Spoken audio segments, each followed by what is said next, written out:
Arméniens en Artsakh qui souffrent aujourd'hui, qui souffrent depuis 30 jours d'un blocus assassin orchestré par l'Azerbaïdjan, son gouvernement et son armée, dans le but très clairement affiché d'étouffer, d'asphyxier et de tuer le peuple arménien. L'objectif, cher ami, c'est de contraindre les Arméniens d'Artsakh de quitter l'Artsakh. Pendant un moment, le gaz avait été coupé en plein hiver.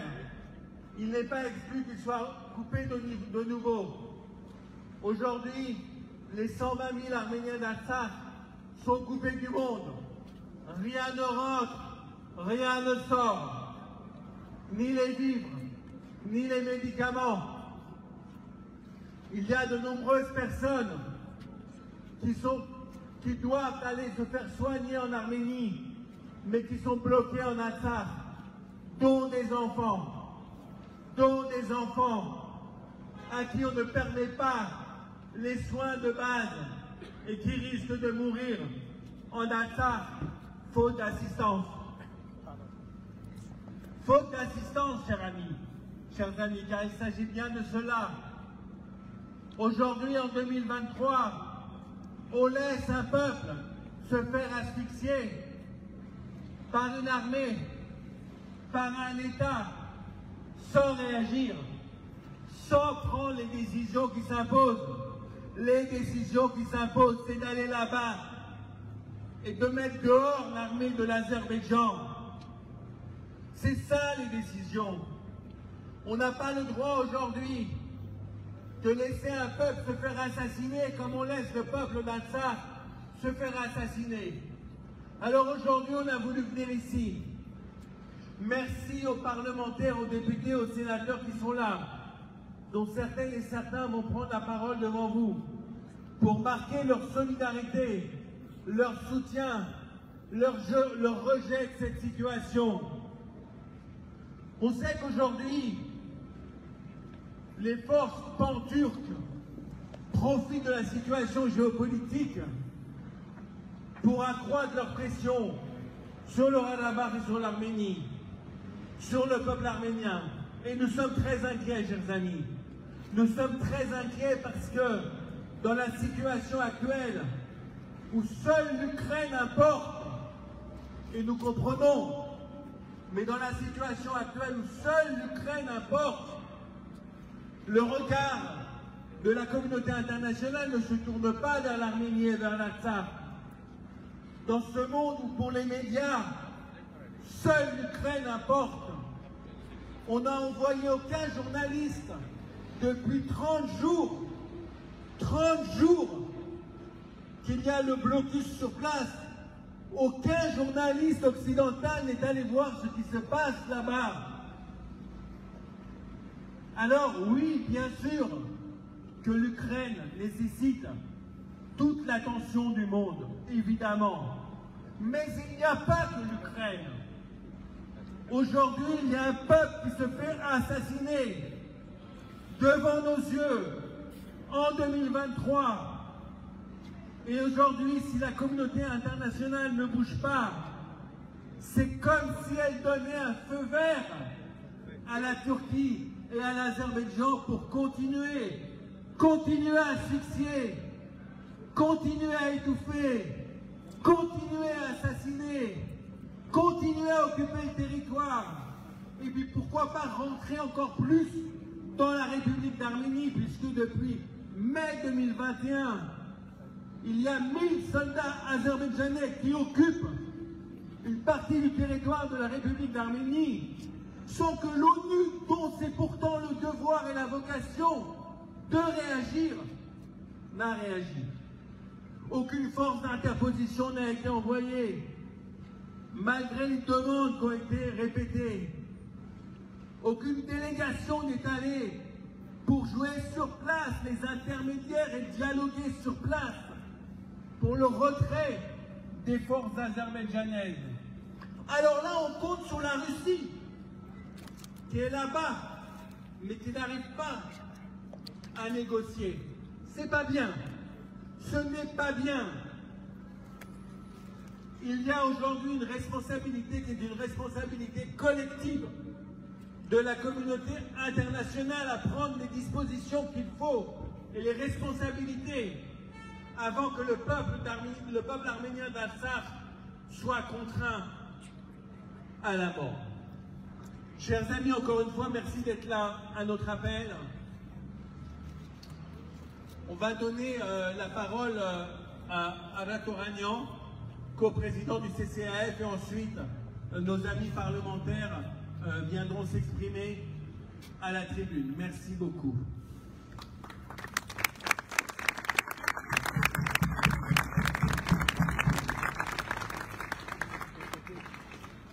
Chers amis, mesdames et messieurs les parlementaires, je voudrais tout d'abord, ici devant l'Assemblée nationale, remercier la délégation parlementaire qui est venue, qui est ici à nos côtés, et à laquelle, bien sûr, nous allons donner la parole tout de suite après. Parce que, bien sûr, c'est avec un sentiment de reconnaissance envers l'Assemblée nationale que nous sommes ici aujourd'hui. Nous n'oublions pas que le 30 novembre dernier, à l'unanimité, les représentants du peuple français ont voté une résolution demandant le soutien plus actif et plus fort à l'Arménie, ainsi que des sanctions contre l'Azerbaïdjan. Nous n'oublions pas non plus que le 3 octobre dernier, c'est-à-dire 3 semaines avant, les sénateurs, le Sénat avait voté également une résolution allant dans le même sens. Nous savons, nous sommes bien entendu français, et nous savons que nous sommes en France, dans un pays qui est fondamentalement, dans ses profondeurs, solidaire avec l'Arménie, et notamment au niveau de sa représentation politique, elle l'a trouvée. Simplement, cette solidarité aujourd'hui n'est pas suffisante et ne parvient pas, hélas. Et évidemment, nous en demandons toujours plus et c'est normal. Ne parvient pas, hélas, à être à la hauteur de ce qui est en train de se passer aujourd'hui dans le Caucase. Et qu'est-ce qui est en train de se passer aujourd'hui dans le Caucase contre les Arméniens? C'est la continuation, malheureusement, du processus génocidaire qui a pris naissance au début du siècle précédent et qui vise à l'élimination totale du peuple arménien. Les forces du panturquisme sont en train de dérouler depuis 100 ans, méthodiquement, avec application, leur programme d'éradication et d'élimination de la présence arménienne, sans que le mot ne bouge, sans que personne en fait ne bouge, sauf peut-être en effet la France à travers sa classe politique, mais la France est loin et la France tout seul ne peut rien faire. Nous sommes dans une situation à nouveau véritablement désespérée et nous souffrons pour l'Arménie. Nous qui sommes issus d'une génération qui est venue en France il y a 100 ans en tant que rescapés du premier génocide du XXe siècle, des orphelins, des gens qui avaient tout quitté sur place, dont les biens ont été spoliés, etc. Et nous voyons que les mêmes processus sont en train de se répéter 100 ans après. Tout ceci est évidemment inadmissible, mais nous ne sommes pas seulement venus pour lancer un appel au secours ou demander un plan de sauvetage pour l'Arménie. Nous sommes venus pour demander de la solidarité, et une solidarité non pas simplement fondée sur la défense du bien commun, la défense des valeurs communes que nous avons avec l'Arménie, mais aussi la défense de l'Europe, car ne nous leurrons pas. Si aujourd'hui on ne fait pas barrage aux forces du panturquisme, si on ne fait pas barrage à ce projet criminel qui vise à détruire ce qu'il reste de l'Arménie, nous allons assister à la naissance d'un monstre qui est le panturquisme, cette grande Turquie hypernationaliste, impérialiste, qui veut aller de la Méditerranée à la muraille de Chine et qui constituera immanquablement une menace aussi contre la France et contre l'Europe. Car les forces du panturquisme ne se limitent pas à une vision régionale. Elles ont un regard, elles ont une vision stratégique qui les pousse à regarder plus loin. Au niveau mondial, il n'y a qu'à regarder la politique d'Erdogan en Afrique ou sa politique en Europe. Donc on en appelle ici à la conscience politique et la faculté de nos dirigeants d'anticiper ce danger. en venant au secours de l'Arménie, il sauve ce verrou qui fait blocage aujourd'hui à l'unification terrestre et à l'édification de ce monstre qui est en train de se constituer, ce monstre raciste, ce monstre qui considère qu'il peut tout faire, ce monstre qui a compris depuis 100 ans et qui continue à vouloir en tirer les leçons que le crime est payant. Eh bien, montre-lui que le crime n'est pas payant. Aidons l'Arménie sur le plan militaire, sur le plan de sa défense, comme l'a demandé d'ailleurs le Sénat, ou comme l'a demandé ou l'a laissé entendre l'Assemblée nationale. On ne peut pas demander à l'Arménie de se défendre seule contre deux armées, l'armée turque et l'armée azerbaïdjanaise, qui sont disproportionnellement plus fortes que l'Arménie en termes numériques, en termes de technique, en termes de... Quand on sait que le budget de la défense de l'Azerbaïdjan est équivalent au PIB de l'Arménie, comment l'Arménie peut-elle se défendre? Moi je veux bien, je suis admiratif et je suis le premier à saluer l'héroïsme du peuple ukrainien. Mais que pourrait faire le peuple ukrainien sans l'aide des États-Unis, sans l'aide de l'Europe, sans l'aide de la France, sans cette quantité d'armes qu'on lui envoie, sans le soutien politique qui est derrière elle? Eh bien, elle serait hélas dans la situation d'Arménie. Alors ne laissons pas l'Arménie seule. Il faut l'aider. Si la Russie aujourd'hui n'est pas en mesure d'assurer sa tâche en tant que force d'interposition, eh bien, il faut faire en sorte, et là, c'est à nos politiques, c'est à nos dirigeants de faire ce travail. Et je sais qu'Emmanuel Macron se démène. Je sais qu'il se démène et je sais qu'il est seul, et c'est pas facile. Mais c'est à nos dirigeants de faire en sorte que l'ONU prenne le relais, que l'ONU se pose en force d'interposition. Voilà, mes chers amis, ce que je voudrais, c'est que nous soyons fiers d'une décision de la France, d'une politique de la France, et que cette politique soit une politique de courage, une politique qui vienne au secours de l'Arménie, qui vienne en défense de l'Arménie, et qui vienne également en défense de nos valeurs, et qui vienne derrière en défense de l'Europe, parce que nous sommes dans la même tranchée et nous sommes face à la même ennemie. Merci Anna, merci beaucoup. Nous vous prions, les remerciant, les nommant, les parlementaires qui sont présents. Valérie Boyer, sénatrice. Sabrina Agresti-Roubac, députée. Sylvain Maillard, député. Lionel Royer-Perrault, député. Alexandra Martin, député. Nathalie Loiseau, eurodéputée. Les représentants de la communauté assyro-chaldéenne et CCACF, présents également. Sarah Tanzini, que j'ai vu tout à l'heure, députée.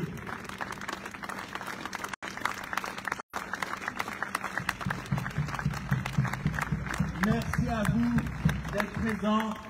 Merci d'être venus à nos côtés, à la tribune, en signe de solidarité. Valérie, à toi la parole. Merci, cher Mourad, merci, chers amis, merci, cher Ara, merci, chers collègues parlementaires.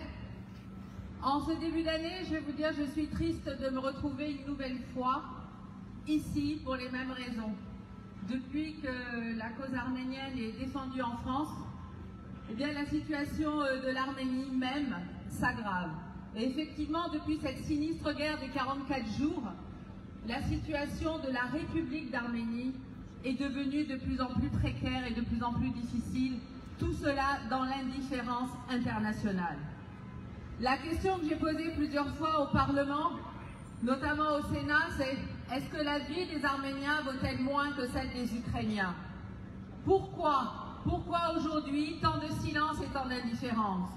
Pourquoi nos chaînes de télévision ne s'intéressent qu'à l'Ukraine? C'est une question essentielle. Mais un autre conflit est à nos portes. Et effectivement, ce conflit nous concerne au premier chef. L'Arménie menacée, un territoire, une république reconnue par la communauté internationale qui est menacée dans son intégrité. Une situation humanitaire terrible en Artsakh. Et je peux vous dire que pour m'y être rendu le 24 avril 2021, c'est-à-dire tout de suite après la guerre des 44 jours, en passant tous les checkpoints tenus par les Azerbaïdjanais, on les voyait comme je vous vois aujourd'hui, parce que dans le détroit de la Chine, il est extrêmement étroit. Cette situation doit être terrible. Effectivement, nous sommes émus, à juste titre, par les Ukrainiens qui n'ont pas de chauffage, qui n'ont pas d'électricité, qui sont dans des situations très difficiles. Mais pourquoi tant d'indifférence pour les 120 000 ascariotes qui non seulement sont dans le deuil de la guerre des 44 jours, mais qui en plus sont dans une situation d'isolement total. Et cette situation est terrible. Maintenant, effectivement, les personnes qui bloquent ce chemin entre l'Arménie et le Haut-Karabakh sont bien évidemment azerbaïdjanaises. On a même vu des faux écolos venir manifester, mais il n'y a pas que, malheureusement. Vous l'avez vu, ils ont été rejoints aussi par des Pakistanais. Et ça, ce n'est pas le hasard. Parce que vous n'ignorez pas qu'il y a eu un accord entre la Turquie, le Pakistan et l'Azerbaïdjan. Et de quoi ont-ils parlé? De quoi traite cet accord? Du Haut-Karabakh, du Cachemire et d'une île qui est européenne, Chypre. On voit bien que les menaces qui concernent l'Arménie, les exactions que subissent les Arméniens, eh bien, si on laisse faire Erdogan demain, ça concernera les Européens. On a tous le souvenir de ce qui s'est passé en Méditerranée orientale. On sait tous les menaces qui pèsent sur certaines îles grecques. Et aujourd'hui, laisser Aliyev et son complice Erdogan, en toute impunité, conduire ces actions iniques en Arménie et au Karabakh, eh bien, c'est un blanc-seing, c'est un encouragement à continuer ailleurs. Alors, mes chers amis, aujourd'hui, vous connaissez la détermination que nous partageons pour faire valoir la démocratie arménienne, pour faire valoir ce droit des peuples, pour que des expressions comme le reste de l'épée employé par Aliyev et Erdogan ne continuent pas, parce que le processus génocidaire entamé il y a plus de 100 ans aujourd'hui, eh bien malheureusement, avec ce qui se passe en Artsakh, continue. Soyez assurés de notre détermination. Je veux saluer quand même le Parlement français qui a pris des décisions importantes, notamment le 20 novembre 2020, à l'issue de la guerre des 44 jours, et puis récemment aussi pour l'Arménie. Mais aujourd'hui, au niveau de l'Union européenne, on ne peut pas rester seul. Il est temps que l'Union européenne agisse et ne considère pas, comme l'a fait Madame Ursula von der Leyen, Aliyev comme un allié, c'était quoi l'expression? Fiable et bienveillant. Donc stop à ces exactions, stop à ces compromissions et soyez assurés de notre détermination et j'espère que nous arriverons à convaincre et que l'expression de neutralité qui avait été employée malheureusement par le gouvernement cessera parce que être neutre c'est choisir son camp et on ne peut pas choisir le camp de la barbarie. Merci Valérie Boyer. Je voudrais signaler également la présence d'Astrid Panochian qui nous a rejoint. Merci également à Alexis Gopchian, conseiller de Paris, d'être parmi nous. Je vais maintenant donner la parole à Sylvain Maillard, député de Paris. Merci beaucoup, mes chers collègues. Merci d'être là. Président Franck, Ara, merci beaucoup Alexis. Nous sommes plusieurs délégations de tout parti, mais je voudrais saluer mes collègues Renaissance où depuis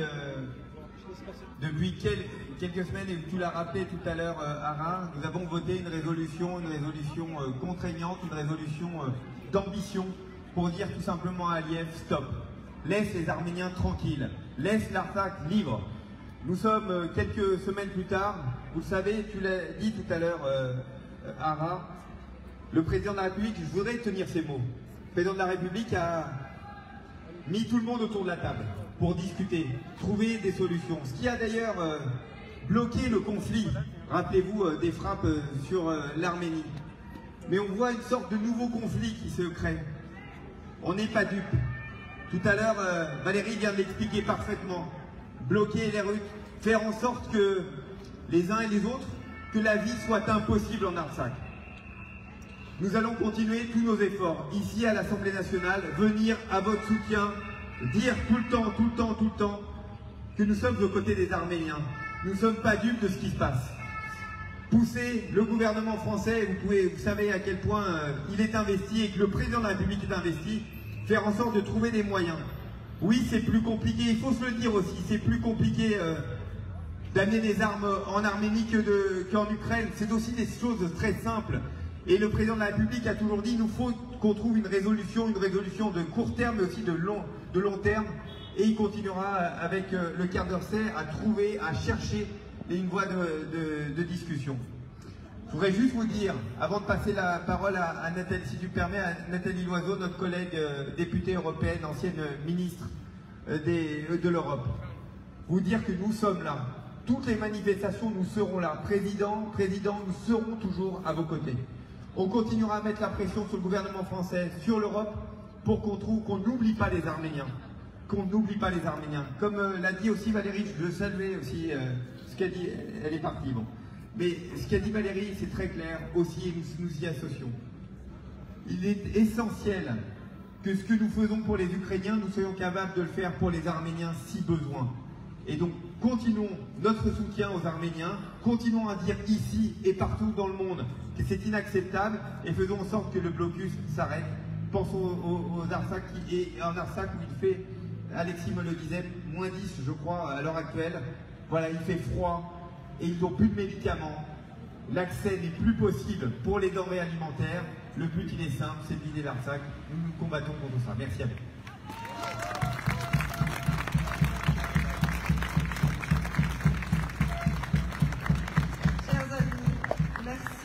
Merci au TCAF d'organiser cette mobilisation parce qu'elle est extraordinairement importante. J'arrive de Bruxelles, j'y retourne demain.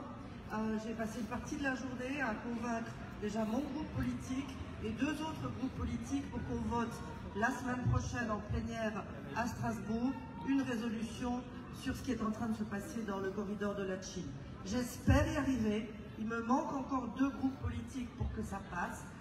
Donc souhaitez-moi bonne chance et en même temps je suis cette année rapporteur sur l'Arménie au Parlement européen, donc vous le savez, ça a été dit, merci de l'avoir dit, il n'y a pas un pays plus engagé que la France en Europe aux côtés de l'Arménie. Et on le voit ce soir, cette présence transpartisane, les Français, je la vis aussi à Bruxelles, à Strasbourg, les Français sont toujours au rendez-vous pour défendre l'Arménie. Pour autant, il faut ouvrir les yeux, la situation aujourd'hui est particulièrement sérieuse. Après la guerre des 44 jours de 2020, après l'agression de septembre 2022 contre le territoire internationalement reconnu de l'Arménie et avec ce blocus du corridor de Latchine.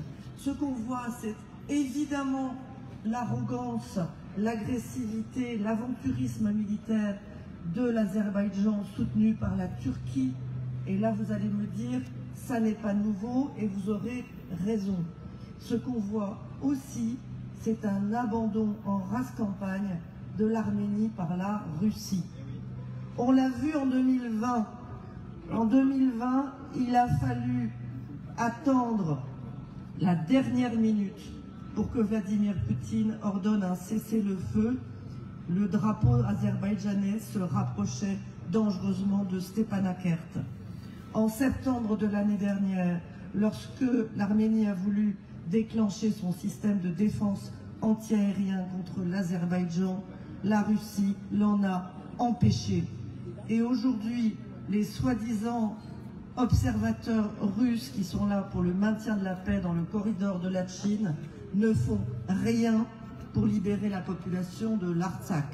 Alors ouvrons les yeux comme le fait le gouvernement arménien qui a redit aujourd'hui que l'organisation de coopération de sécurité n'avait pas sa place à faire des exercices en Arménie au moment où elle avait abandonné l'Arménie.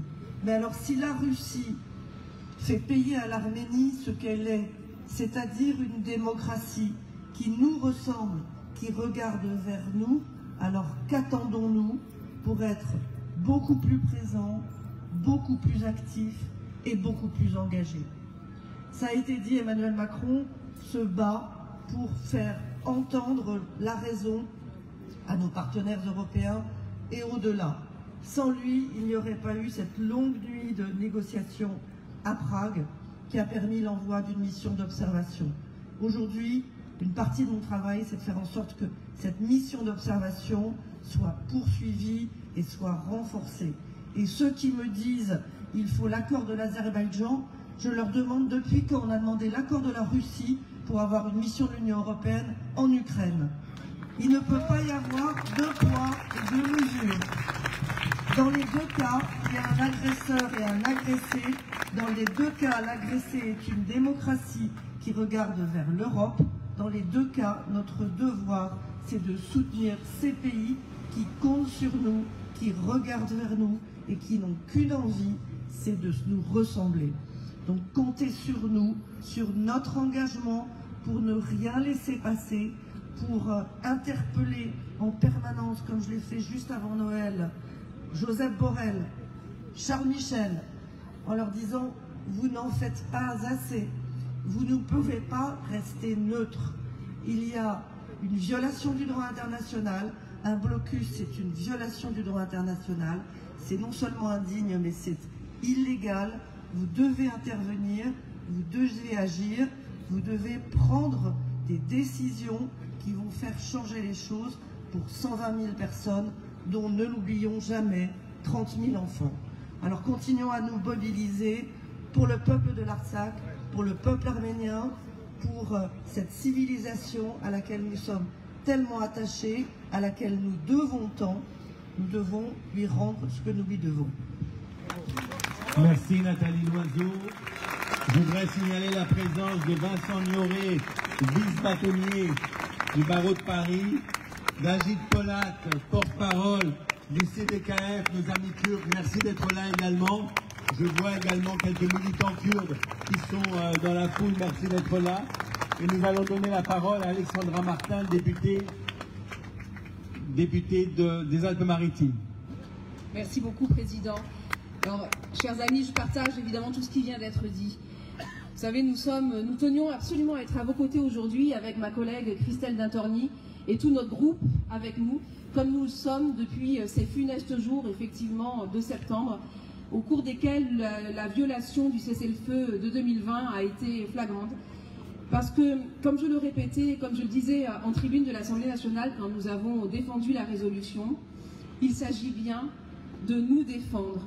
Parce que je disais que les prisonniers qui croupissent dans les prisons dans des conditions abominables depuis 2020, au dépens de toutes les règles internationales du droit de la guerre, les femmes, les hommes qui, depuis septembre, sont lâchement agressés ou terrorisés à la frontière, et puis maintenant ce couloir de la Chine qui est bloqué, eh bien ce sont nos prisonniers, ce sont nos femmes, nos hommes qui sont agressés, ce sont nos enfants qui aujourd'hui souffrent dans le Haut-Karabakh. Vous savez, on parlait, évidemment l'agresseur il est très identifié.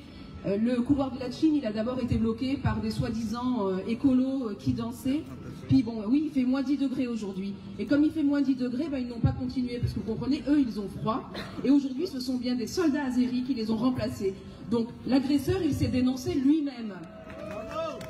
Et effectivement, c'est un enjeu civilisationnel que nous devons aujourd'hui exprimer et porter. C'est l'Europe qui est attaquée, c'est nos racines judéo-chrétiennes qui sont attaquées, et par l'alliance turco-azérie. Alors oui, la France doit demander avec fermeté une force d'interposition de l'ONU.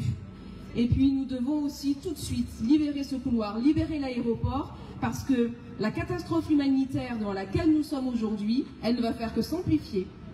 Et nous ne pouvons pas laisser faire ça. Et la communauté internationale et la France doivent impérativement agir avant que des enfants, des adultes ne puissent plus se nourrir et froid, ne puissent plus circuler. Et puis c'est un pays effectivement démocratique, et rappelons-le, qui est souverain, et nous devons tout faire pour que le traité de paix soit définitivement respecté. Nous serons avec vous. Merci beaucoup. Merci beaucoup, Alexandra Martin, députée des Alpes-Maritimes. Nous allons donner la parole à nos amis du CDK, Agit Polat, porte-parole du mouvement kurde. Avec Adat Oranian, nous sommes allés aux manifestations qui ont succédé à l'assassinat des 3 militants kurdes au mois de décembre, un assassinat à quelques jours du 10e anniversaire du triple assassinat des militantes kurdes en janvier 2013. Et avec Anat Oranian, nous avons exprimé non seulement notre soutien, mais nous avons affirmé l'hypothèse de la culpabilité de l'État turc dans cet assassinat, la nécessité de lever le secret défense sur le triple assassinat de 2013 et la nécessité pour le parquet antiterroriste de se saisir de cette affaire, car on ne peut pas exclure la piste terroriste. Le racisme n'est pas opposable au terrorisme a priori. Merci Agit. Cher co-président du CCAF, mesdames et messieurs les élus de la République, chers frères et sœurs arméniens, nous sommes ici aujourd'hui au nom du Conseil démocratique kurde en France, le CDKF, à vos côtés, afin de témoigner de notre soutien, de notre solidarité, de notre présence indéfectible aux côtés du peuple arménien. Ici, le peuple arménien traverse une période difficile. Nous sommes conscients de cette réalité. Nous savons qu'aujourd'hui, le panturquisme, le touranisme et tout ce qui va avec, aujourd'hui, essaye d'exterminer ce peuple qui est en lutte, ce peuple qui essaye de survivre pour ses droits les plus fondamentaux. Le blocus dans le Haut-Karabakh est inadmissible, est inacceptable, est incompréhensible, va à l'encontre de tous les droits humains. Et ceci se fait. Et la chose qui aujourd'hui est inacceptable est la position du gouvernement français.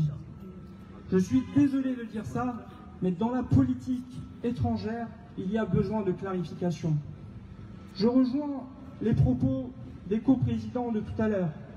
Nous savons que le président de la République essaye de faire certaines choses. Il est de même pour la question kurde. Mais il y a un autre blocus. Au sein du Quai d'Orsay, au sein de la politique étrangère française, ce soutien est faible. Ce blocus persiste.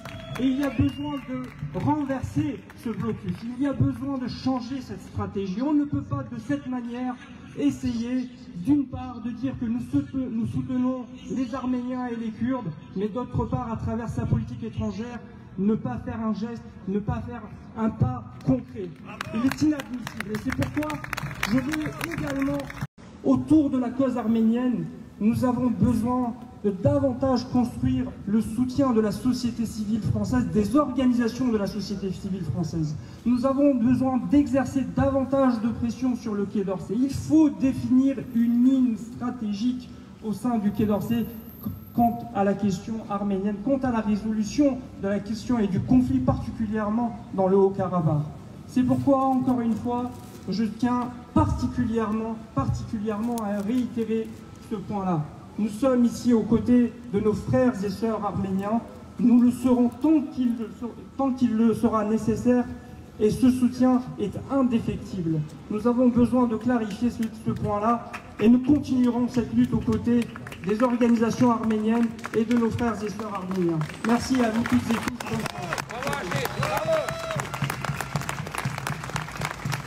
Merci Agit. Nous allons donner la parole maintenant à Robert Téchichian, que vous connaissez, qui est cinéaste. Bravo. Bravo Robert. Merci. Tous les peuples ont le droit de disposer d'eux-mêmes. En vertu de ce droit, ils déterminent librement leur statut juridique et assurent librement leur développement économique, social et culturel. Mesdames et messieurs, chers amis, c'est le cœur de la charte des États-Unis que je viens de vous exprimer. C'est la pierre angulaire du droit des peuples à disposer d'eux-mêmes sur leur terre. C'est le droit des peuples à l'autodétermination de leur destin. C'est le droit des peuples inspiré par le siècle des Lumières et plus particulièrement par Jean-Jacques Rousseau, le philosophe. C'est pourquoi, en effet, la mémoire de ces siècle de lumière, de ce siècle de lumière, est reprise aujourd'hui par nos représentants de la Chambre basse et de la Chambre haute de nos élus. Alors, oui, des nuages sombres planent sur l'Arménie, sur sa République et sur la République d'Artsakh. Oui, elle est là, cette nuée nazie, parce que personne n'ose le dire.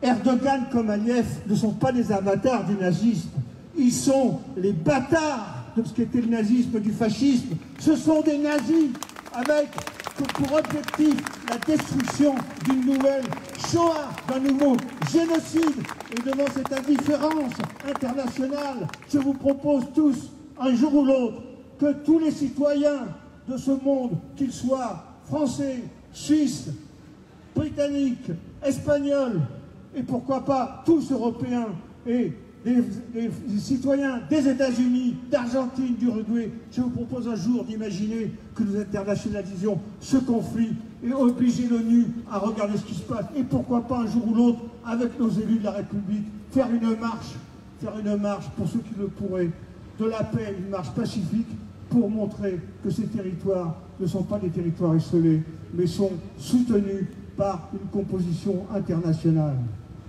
Alors, il faut écouter l'Ecclésiaste. Voilà ce que nous dit l'Ecclésiaste. Il est un temps pour naître, il est un temps pour mourir, il est un temps pour la paix, il est un temps pour la guerre, il est un temps pour se lamenter, et il est un temps pour résister. Et pour résister, armes à la main, et qu'un jour, les criminels turcs, chaque fois que les 10 criminels turcs tomberont en enfer, une âme arménienne montera au paradis, qu'ils le sachent. Nous n'avons pas peur d'eux, nous n'avons pas leurs moyens, mais nous ne laisserons pas faire, et si nous devons mourir, ce sera les armes à la main.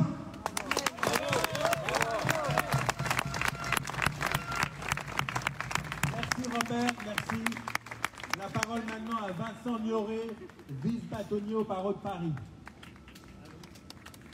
Merci beaucoup, Morad.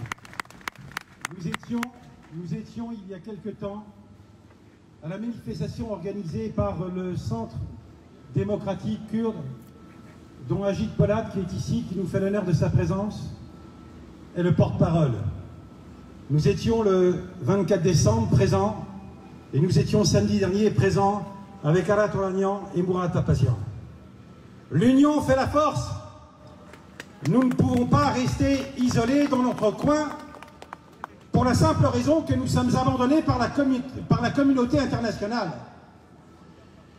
Il faut unir nos forces, pourquoi? Pour dénoncer à la fois la corruption des élites occidentales par l'Azerbaïdjan.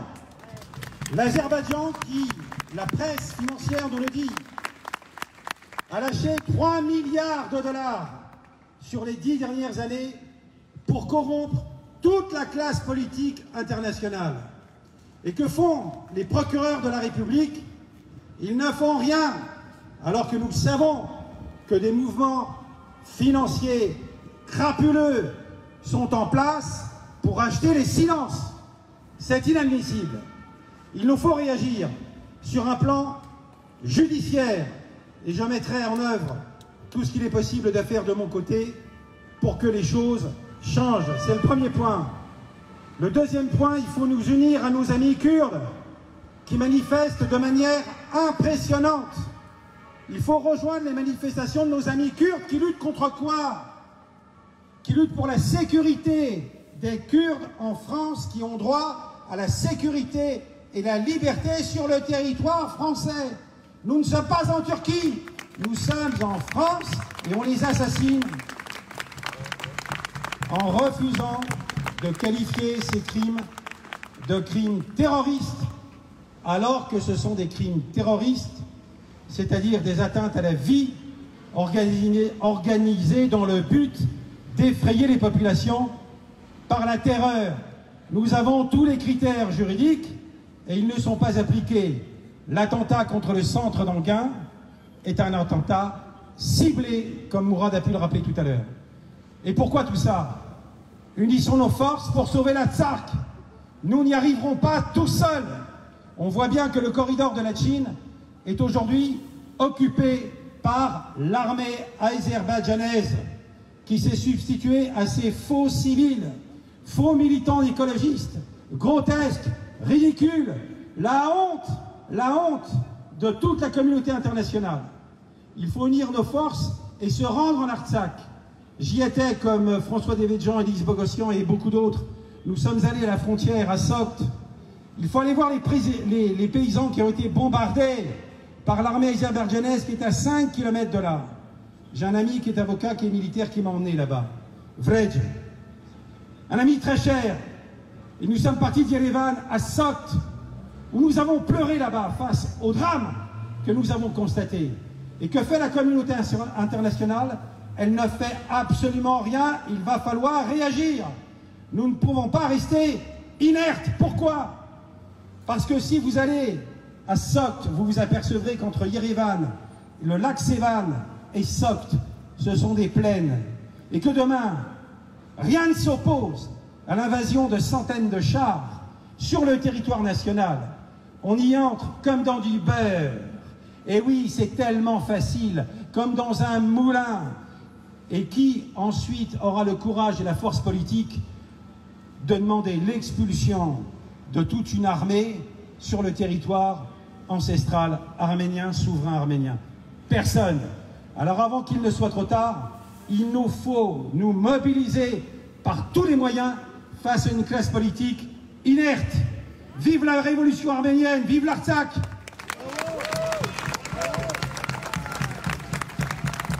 Merci, cher Vincent Nioré. Nous allons donner la parole maintenant à Anthony Yalap, représentant le CCACF, nos amis assyro-chaldéens. Chers amis, c'est au nom du Conseil de coordination des Assyro-Chaldéens de France que je prends la parole ce soir devant vous pour vous exprimer la sympathie et la solidarité de la communauté assyro-chaldéenne de France. Les Assyro-Chaldéens et les Arméniens partagent une communauté de destin. Pendant des siècles, nous avons partagé le même territoire, les mêmes traditions, la même foi, la même espérance. Et puis, le sort s'est abattu sur nous. Nous avons été passés au fil de l'épée. Nous avons, nous, les descendants des rescapés, partagé les mêmes routes de l'exil. Mais nous n'avons jamais abdiqué, jamais renoncé à l'espérance. Franck Papazian le disait tout à l'heure, même si notre attention est à juste titre attirée sur ce qu'il se passe en Ukraine et sur les répercussions de cette guerre, il y a un autre drame qui se déroule sous nos yeux et c'est le blocus qui porte sur l'Artsakh, qui n'a qu'un seul objectif, de briser la volonté et la détermination du peuple d'Artsakh, mais qui continue d'être soutenu. Et nous allons être tous, chacune et chacun, être les voix de la population de l'Artsakh pour que leur voix puisse être entendue. Il y a un an, j'ai représenté le maire de Sarcelles, Patrick Haddad, en Artsakh, et j'ai été très marqué par la capacité de résilience du peuple d'Artsakh qui a été victime d'une guerre sans merci, la guerre des 44 jours. Et je suis fier ce soir de dire que la communauté assyro-chaldéenne qui vit en Arménie en paix depuis maintenant plus de 2 siècles s'est mobilisée aux côtés de l'Arménie, aux côtés des soldats arméniens pour défendre l'Artsakh, et 9 Assyro-Chaldéens sont tombés martyrs au front. Et aujourd'hui, il nous appartient de montrer que nous allons porter la voix des Artsakiotes. Le Parlement français, les 2 chambres du Parlement français ont eu le courage de voter 2 résolutions appelant le gouvernement français à reconnaître la République d'Artsakh. Mais je considère que la France doit réaffirmer sa place sur la scène internationale et défendre cette proposition, porter cette proposition de reconnaître la République d'Artsakh et la volonté du peuple d'Artsakh. Merci pour votre mobilisation et sachez que la communauté assyro-chaldéenne est et sera toujours présente à vos côtés. Vive l'amitié entre nos peuples et vive l'Artsakh libre.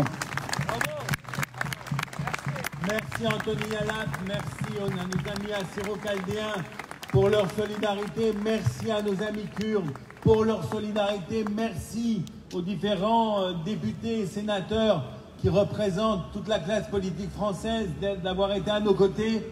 Chers amis, ça fait 30 jours, un mois, jour pour jour aujourd'hui, que la seule route qui unit l'Arménie au Haut-Karabakh est fermée, est bloquée. Alors nous avons, depuis ce 12 décembre, entrepris évidemment, vous l'imaginez, toutes les démarches nécessaires auprès du gouvernement, auprès du président de la République, auprès de la classe politique tout entière, pour qu'une pression puisse s'organiser, puisse s'orchestrer, afin que l'Azerbaïdjan soit contrainte de lever ce blocus. Car aujourd'hui, il y a un sujet humanitaire extrêmement grave. Ce n'est pas simplement un sujet politique. Mais nous allons continuer ce combat. Et si vous êtes d'accord, on va le continuer avec vous. Vous êtes d'accord? Alors, nous, on a pris un engagement. Il ne va pas être facile à tenir. Je préfère vous prévenir. Mais ce n'est pas facile non plus, ceux qui le vivent là-bas, en plein hiver, comme ça. On a pris l'engagement qu'on allait continuer à se mobiliser tant que ce blocus ne serait pas levé. On a eu raison. Vous êtes avec nous. On est ensemble. Mardi prochain, ici, 18h30, on est là. Vous mobilisez vos amis, votre famille, vos proches pour être là. Et entre-temps, nous allons continuer le travail politique, relationnel.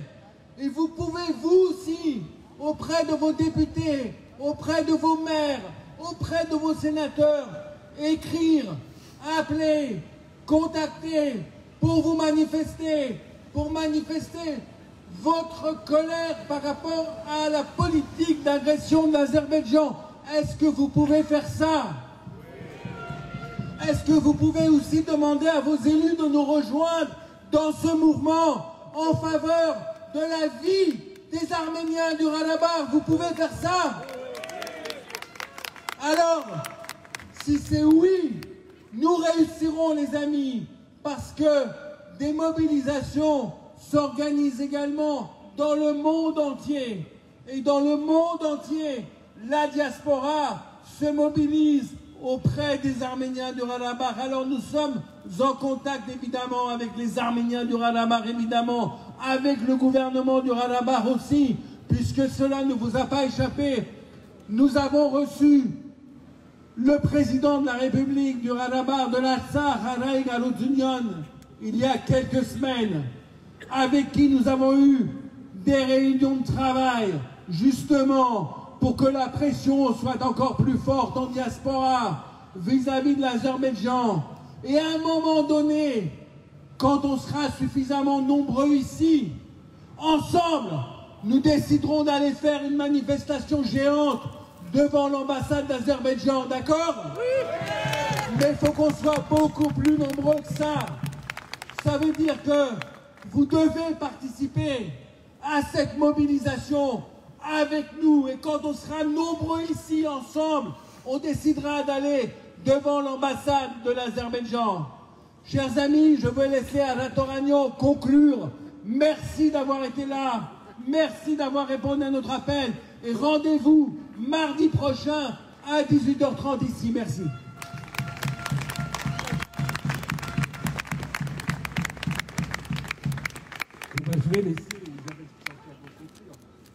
Je vais laisser Isabelle Santiago conclure. Ah non, je ne conclue pas, j'arrive juste. Isabelle Santiago, qui est députée du Val-de-Marne, d'Alfortville, nous a rejoint et on va lui donner la parole après quoi Ara Toranian conclure. Jérôme Guet, je vais essayer d'être là. Bonsoir à tous.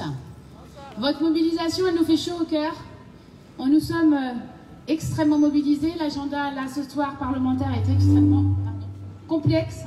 Donc on va enchaîner vers directement un vote en séance. Donc on doit repartir, d'où le fait que je ne fais qu'un passage. Mais pour vous dire qu'on est avec vous, que l'Azerbaïdjan doit ouvrir ce corridor, que l'on doit absolument, et on fera tout avec la France et la présidente de l'Assemblée, par demain avec Valérie Raimbault, députée socialiste, première vice-présidente chargée de l'international, et ça va être porté. Elle part jeudi en Arménie et elle reviendra samedi. Il faut absolument que cette question du Haut-Karabakh soit posée. La France, les députés socialistes, on est mobilisés sur cette question, on a voté la résolution. Maintenant, il faut aller plus loin, y compris l'aide militaire à l'Arménie, avec des drones, avec l'espace aérien qui doit être protégé. Il n'est pas entendable qu'en plus, il y ait des incursions sur les territoires arméniens. Il en va du territoire qui est à respecter, et tout mon courage aux Arméniens du Artsakh. Nous l'avons tous dit durant les fêtes, mais il est essentiel. Actuellement, les gens ne peuvent plus avoir, je crois qu'il n'y a que la Croix-Rouge qui arrive à passer des médicaments, des choses comme ça. Les besoins vitaux ne sont pas respectés.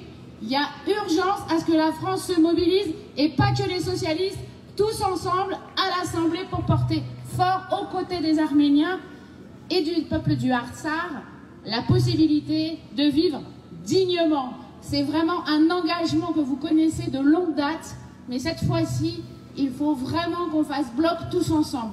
Et très prochainement, il y a le dîner du CCF. Il faut que le président Macron fasse des annonces, là aussi, pour que les Arméniens puissent entendre une parole forte au sein de l'Union européenne.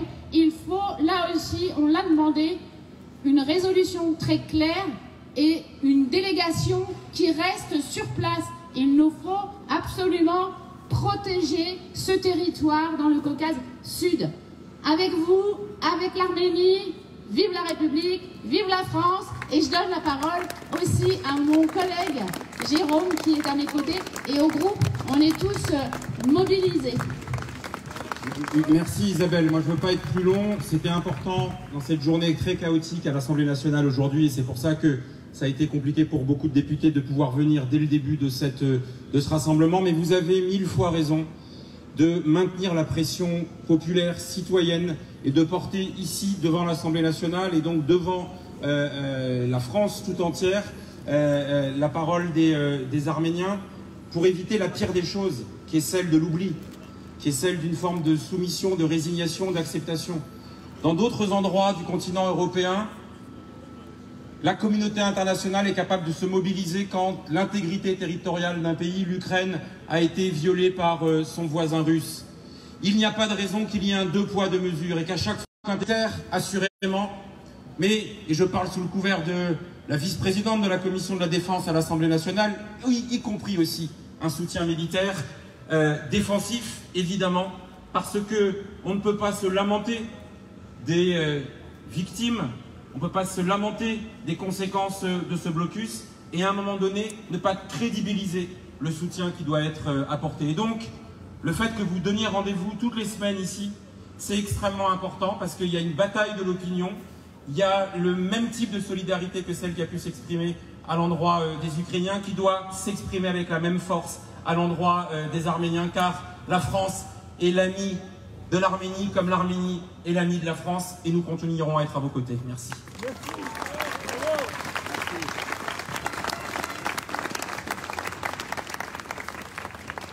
Chers amis, je ne serai pas plus long pour conclure. Je soulignerai simplement que la présidente de l'Assemblée nationale, devant laquelle nous sommes ce soir, Madame Yaël Braun-Pivet, part demain pour l'Arménie, où elle va passer 3 jours en Arménie, pour apporter, pour témoigner du soutien de la France. Et nous voulons saluer ce geste, et à travers la présidente de l'Assemblée nationale, toute l'Assemblée nationale et tous les rangs de l'Assemblée nationale qui ont voté à l'unanimité le 30 novembre des résolutions en faveur de l'Arménie. Nous y sommes extrêmement sensibles.